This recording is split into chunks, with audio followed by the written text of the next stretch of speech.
Hi, Bruce Robinson here. I'm going to present some frightening but at the same time encouraging statistics about kids in church which, if understood, could actually change the future of our kids' lives. These facts have helped me be a better Christian parent, I hope, and grandparent, and should help you also. Here's the issue.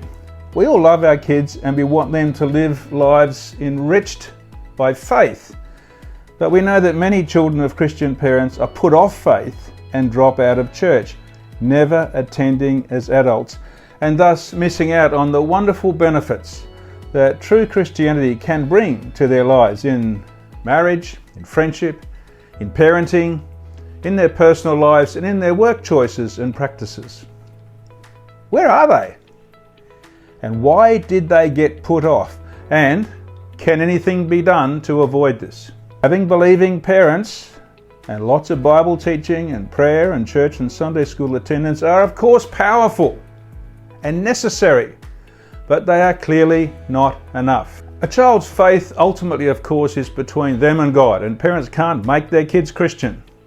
So what is a parent's responsibility in terms of making Christianity attractive to kids? And do we even have such a responsibility?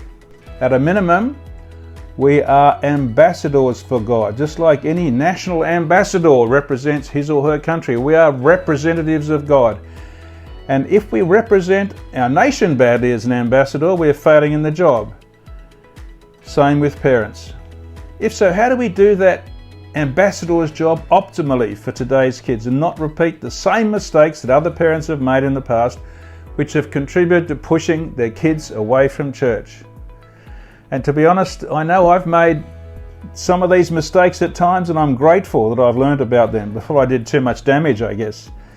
And Jackie and I are still working on this challenge with our kids and our grandkids. This series of videos discusses the results of a study that Jackie and I have undertaken of this issue, examining just why the adult children of parents who are strong Christians with kids in church find that their kids are no longer attending church when they're adults.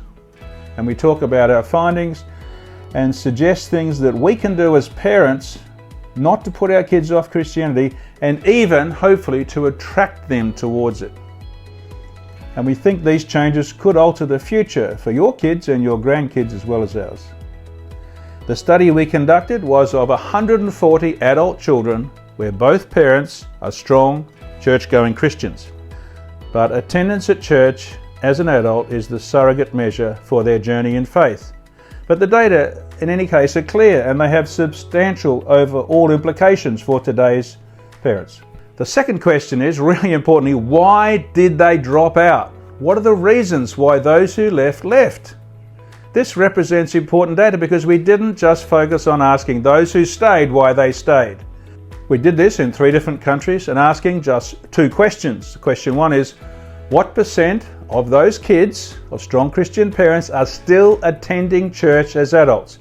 And we understand that not every non-attender is without faith and might return to church later, and that some church attenders do so sort of intermittently just to please their parents.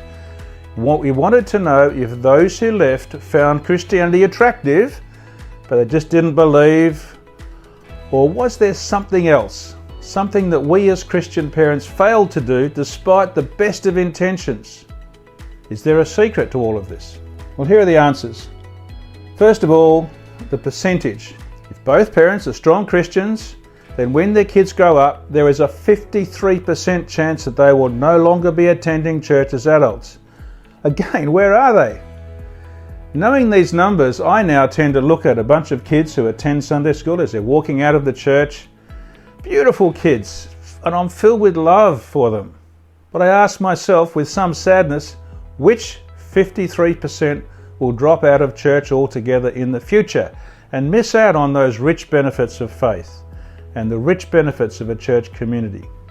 And as I've said, it couldn't simply be an absence of getting them to church or Sunday school or teaching the Bible, because all 140 kids had that. So what was it? Was there something else?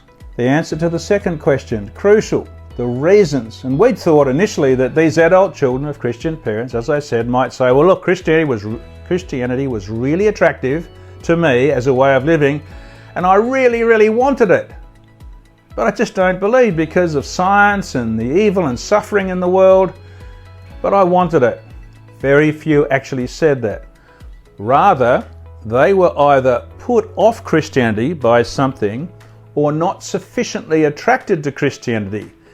They didn't see that Christianity added anything much to anyone's life, nothing more than their non-Christian friends' families had. So they asked, why add faith and church if there's no benefit? Might as well abandon it. The answers to the why questions are actually a bit scary and challenging. They were to me, but they do provide a lot of hope for the future. A lot of hope and encouragement if we can embrace them. And it might make you nervous to hear what these reasons are. But I don't think these adult children were trying to be judgmental. Quite the opposite. They love their parents. They're just explaining why they don't go to church. I've seen a strong tendency to try to avoid hearing these facts. That tendency is based on ABC. A, avoidance. It's not up to me, it's all up to God. It's the grace of God. I have no responsibility in this. B, blame. I blame the schools, the way they teach science, they don't teach religion. And C, compare. Well, I'm better than most of the people in my church. They're just three ways of avoiding what the kids have to say to us and what the Bible has to say to us. But you might be thinking, hey, because belief is all about the grace of God, why are you suggesting that parents have any responsibility at all in their children's faith? Christianity is utterly voluntary and their decision still remains between them and God. I understand that. And I wish to make it very clear that I acknowledge that parents cannot make their children into Christian believers. It is entirely up to the kids, not us. It's between them and God. But here's the point. If we see Christianity as a light, the light of life, we can't make kids into Christians, but as parents we can help make kids into moths that are attracted to the light or cockroaches that run away from it. You must have noticed that happening yourself in the lives of people around you. And the next video discusses the 5 main reasons why kids reject faith.